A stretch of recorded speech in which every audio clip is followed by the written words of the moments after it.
Welcome back to Logic Basics. We are about to embark on a unit that could be rather lengthy that is about reason and being. And we want to talk about this because A, the purpose of the class is to find meaning and settle disputes, and B, we want to address some of the disputes of our age. One of those is postmodernism. Postmodernism is a movement in philosophy and literature. It's actually a very broad movement that, for our context, rejects reason as applied to being. It says that we can't really use reason to know being or reality. Now, recall, we're living in an age of skepticism, and this may be one of the sources of skepticism. It begins with the idea that all that we could know is through our senses. Our senses pick up what appears to us, but how do we know what appears to us is reality? So here's an area where we need to delve in and look at, can reason get us to reality? Can we know what is? Socrates thought so, and I kind of agree with Socrates on this. I think reason applies to being, and this is what Aristotle also talked about in his Metaphysics. So, some of the things we need to talk about are modernism, which came before postmodernism, and the naive realism of common sense that was often assumed in modernism, that appearance is reality. Some people want to revive this idea of appearance is reality. If it looks like there's a table in front of you, there's a table in front of you. Postmodernism rejects this. And here we are. Do we go with a postmodern anti-realism, or do we go with a modernist naive realism? So we have maybe errors with both of them, and we want to see, can reason get us to reality? We want to avoid the pitfalls. So what I've done is made a handout, of course, right? Here's a big handout that I made on reason and being. And I have to admit, this can be a bit abstract at times. The sources that I'm using for this handout are Gangadean's Philosophical Foundation and Aristotle's Metaphysics, both of them. And sometimes it seems like, what are we talking about? This is so abstract. But we want to find meaning and settle disputes. So this handout will settle a number of disputes, particularly in the area of metaphysics.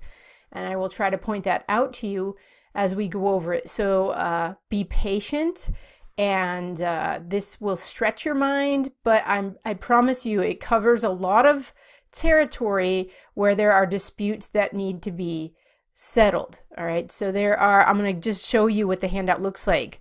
It's organized as an outline, and the main points are in bold. So reason is ontological.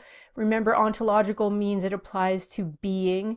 We'll talk about reason and our most basic belief. This has to do with our presuppositions. Remember, there are two presuppositions: either everything is eternal or only some things are eternal. So there's a lot to cover in that topic. And then we'll talk about the difference between being and non-being. I know that seems like an abstract one, but there are a lot of problems, a lot of disputes that come up in this area. We'll talk about being and aspects of being so that we can get the concept of being in mind. What is being?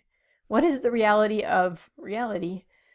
Being and thought. We'll talk about how these get confused in the area of metaphysics. And we'll try to give an argument for realism so that we don't have to just rely on naive realism, just believing that the material world exists because it looks like it does. So we'll look at that and settle some disputes there. We'll talk about being and substance, and we'll define being in itself, and we'll distinguish between being and a being. A being is like an instantiation of some stuff. We'll talk about being and essence. Here's where we can talk about existentialism, the problem of existentialism. We'll talk about being and unity. And in this section, we can talk about how one is an ambiguous term. And if we understand one, we can understand many. one and many. This has been a big dispute in the history of philosophy, the problem of the one and the many.